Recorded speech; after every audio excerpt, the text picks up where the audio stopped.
Guys, sorry ngayon lang ulit ako nakapag-upload ulit. Sobrang naging busy this past few months. Pero nakita ko lahat ng comments ninyo sa comment section nung ating initial video, and susubukan kong sagutin lahat ng questions nyo about sa Geely M Grand na sedan, okay? Actually, kakatapos ko lang mag-update ng rehistro eh. Pero saka na natin pag-usapan. So, ito pa rin siya, buhay pa din. So far, umaandar pa rin eh. Ang ganda ka eh, so ito lang. Hindi kasi bagong car wash yan, kaya ganyan. Panis! Panis, diba? Kung paano mo binili nung first day, ganun pa din. May ano lang, may pupo lang ng ibon. Kaya kung ako sa inyo, pag pag magkakotse kayo, pinakamaganda meron kayong bubong. Yung bubong nasa kabila eh. So, ano tayo sa loob?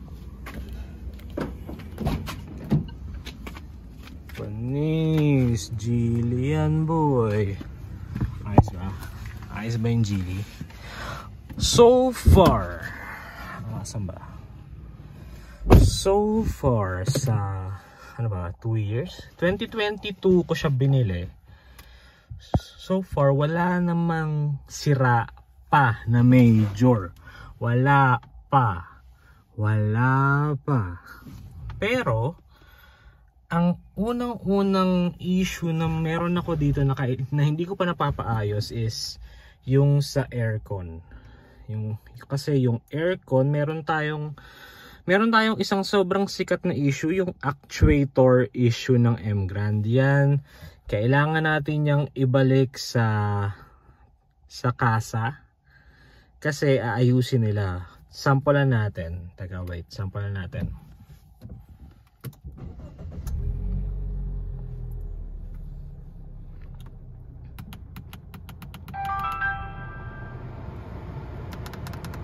Abnormal time detected. Please calibrate the time manually. Yun, abnormal time daw. Nasampulahan ko pa, diba? Ayan.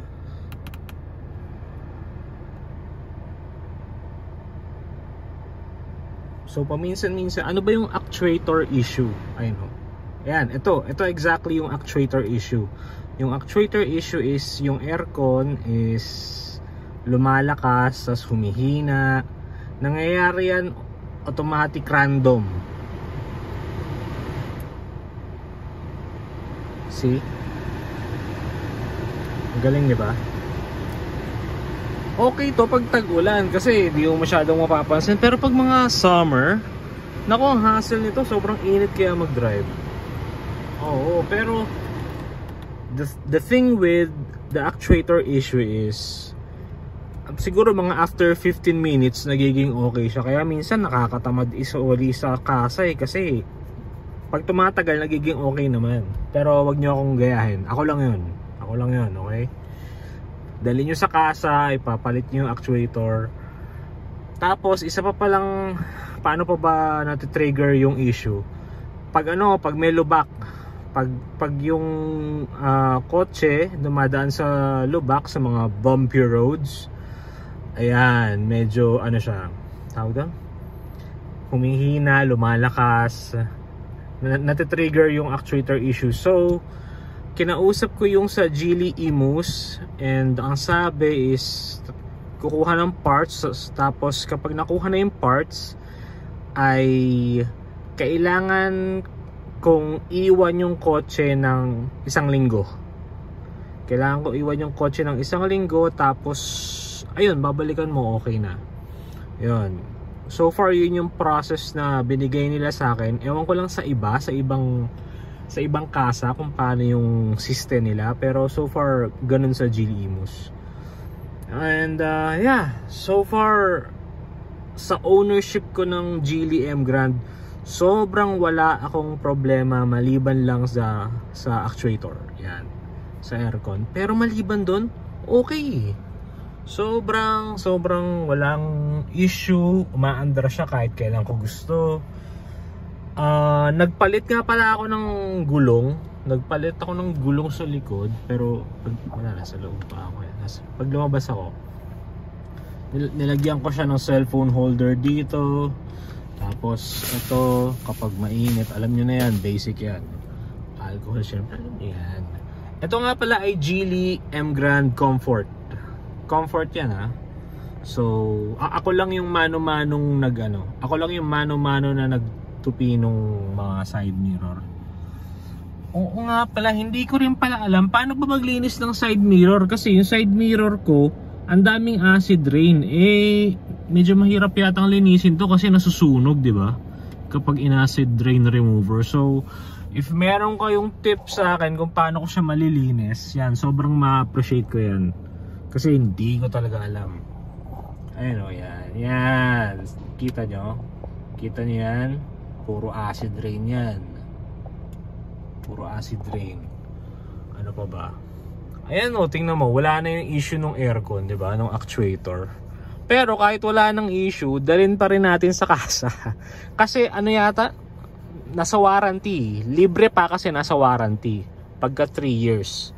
Pag lumagpas na ng 3 years yan, magbabayad na tayo. Magbabayad na tayo, kaya kailangan nating dalhin sa pinaka, kung saan nyo binili, kung saan kasa nyo binili yan, i-report nyo na. Para umaandar na yung 6 months. Kasi ang tagal ng parts eh. Hihintayin mo ng 6 months, di ba? Parang sino ba namang di ba? Sino ba namang gusto maghantay ng 6 months? So, ayan. Yeah, so, nga pala, itong Geely ko is na. Ang M Grand natin is nasa 24,700. Sobrang baba. Wala masyadong road trip eh, pero baka siguro ngayong Holy Week, malay mo, magkaroon ako ng biyahe ngayong Holy Week. Bakasyon pa naman. Yeah. Marami pa tayong pag-uusapan at marami pa akong sasagutin na tanong sa mga susunod na video. Susubukan ko talagang sipagan ang pag-upload ngayon. Iisa-isahin ko lahat ng tanong nyo. Re-replyan ko kayong lahat, promise. Marami akong time ngayon. So ayun lang mga ka-Geely M Grand, sobrang salamat sa time nyo, and see you on my next video. Peace.